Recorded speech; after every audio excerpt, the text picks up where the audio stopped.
Hi, my name's Daniel Wright and today we'll be learning a javelin throw. But first, before we start anything, we have to learn about safety. That's safety in using the equipment and safety of the field we're doing the throw in. So first, let's show the field.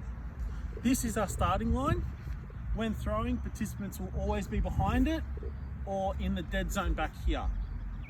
Now, if we walk the course, we see that there's no glass, no holes or anything for the to hurt themselves in. This is a 10-meter throw. This is our target down here for the participants to throw into. Now when we walk back, we make sure that both sides are hole and glass free. Now let's start on the equipment safety. When we hold the javelin, it is always point down. If we're not using the javelin, the point is placed in the ground. After a throw is made, the participant will step back into the dead zone. They will wait for the instructor to either whistle or hand signal to notify them that it is safe to go get their equipment. When we are collecting and walking with the javelin, point always face down. So we walk out to collect, point down. We never run. We do not want to cause any harm to any of our participants. And then we head back to the start zone. All right, next step we're going to learn is how to grip a javelin. Now there's 3 different ways that we can learn. I know this is a vortex as we don't have a javelin, but we're going to pretend. All right, so the first way is hands across the grip, thumb just above. So when we go like that, Grip 2 would be still thumb is above the grip, but you also have 2 fingers above the grip now, and the others are on. And then we got like that. Or third way is between your index and middle finger, we place the grip in like that, and we get that grip there. So now we're going to pass it over to the participant and find out which grip she finds most. Hi everybody, this is our participant today, Sasha. Hi everybody. Alright, and now we're going to be going through the javelin grips with her. Now grip 1 was holding the javelin. So you want all your fingers across the grip and your thumb slightly above the grip. Awesome. Now let's show that in the throwing motion. Awesome. Step 2, grip 2. So we're going to have both the index and middle finger just above or just on the top of the grip, thumb still at the top, and you want perfect. Now let's show that in the throwing motion. All right, grip 3. We want the javelin between our index and middle finger. Awesome. Let's show that in the throwing motion. Now, which one feels more comfortable for you? I personally prefer the grip A. Awesome, let's go with that. All right, first we're going to start off with a little target game. Now the target is 10 meters away, but first we're going to learn how to position ourselves. So to start off, we're going to stand feet shoulder length apart. Remember, javelin always face down for safety. So we're going to get our javelin into our grip that we chose that feels most comfortable with us. We want our non-throwing arm just as high as our throwing arm, and we both want them. We want the javelin and we want the arm to be pointing at our target. Now, because it is a game, every time you hit the target, that's 2 points, and we're going to have 5 throws to see how we go. So we throw it, we step back again for safety, hear the whistle, we walk out and collect, and we do that. So let's have a go. All right, we're ready for throw 1.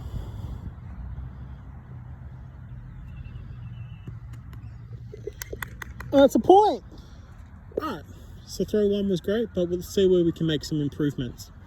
So with her throwing arm, with the javelin, even though she got the point, we still want the point of that javelin facing towards our target. That helps us better aim at our target. We also want the grip, we want the palm face up, facing the sky. That also helps. Now with her non-throwing arm, she had that down in that throw. We want that up as well. That helps us get that same aim and target. So both are looking at the target. So now both are looking at the target. Let's have another go.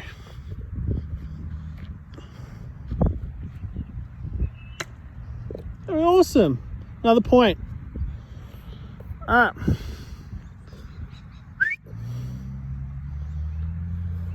So now, as you see, the participant walked back to the dead zone until she heard the whistle to notify that she could walk out. We pick up the javelin face down and we walk straight back to the starting position.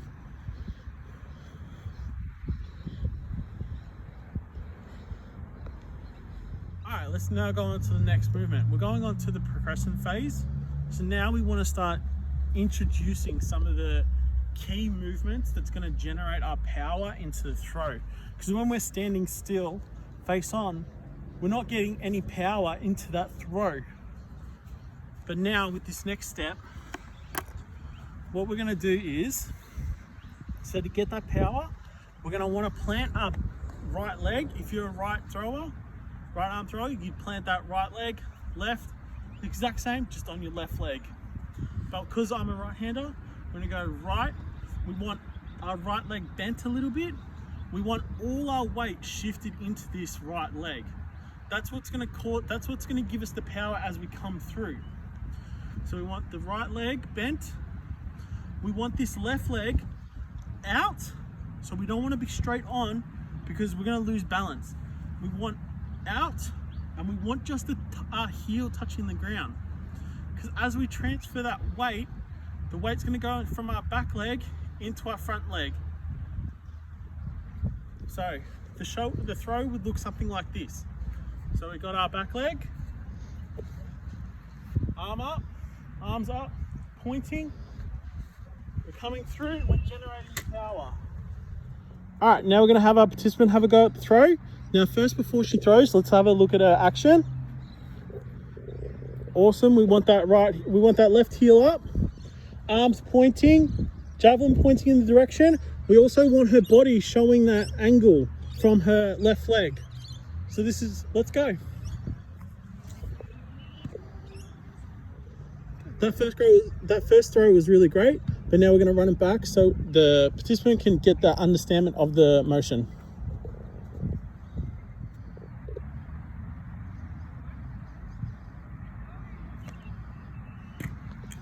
Awesome, we got another 2 points. Next we're going to move into the final stage, which is the execution stage. Now we've got the standing throw where we learnt the movement to drive our body through. Next we're going to learn a few steps. This is called the 3-step, and this is to get into that throw motion. So in the end we can get that power. This helps us generate more power coming through.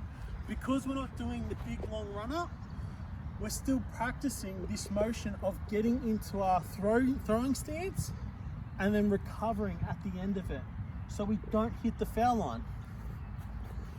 So to do this 3-step, we're going to start off with our dominant leg at the front, which will be our right leg. We want our left leg just behind it. So the action is, we want to step, bent. Step again.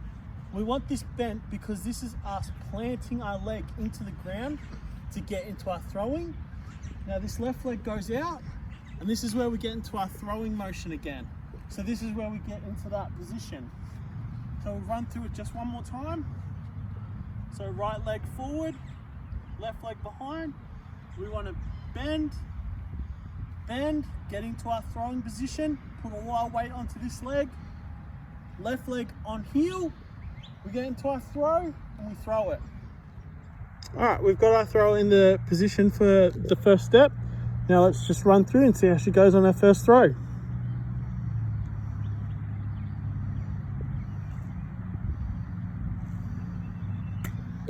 There we go, we got another point. All right, that first throw was great for a beginner and first time actually learning the stance, but we're gonna run through some improvements that can be made.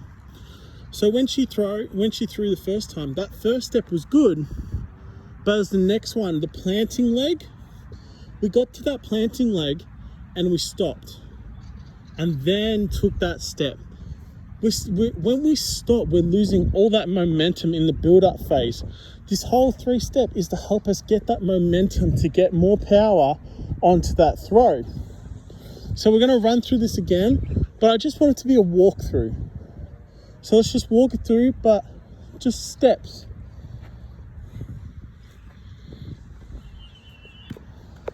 That's a point. Now I know that was a really quick way of showing you the steps that we would normally progress through with children, but this just helps us give an understanding of what it is to get to that throw, to get that momentum in the throw, to get that power and accuracy in the throw. Now I just want to say thank you to our participant today, Sasha, and I hope everyone can learn from this. This was the way we analysed the performer on each of the throws. And overall in the end, she got 10 points out of the 6 throws, which was awesome. But we just looked at certain movements throughout each throw.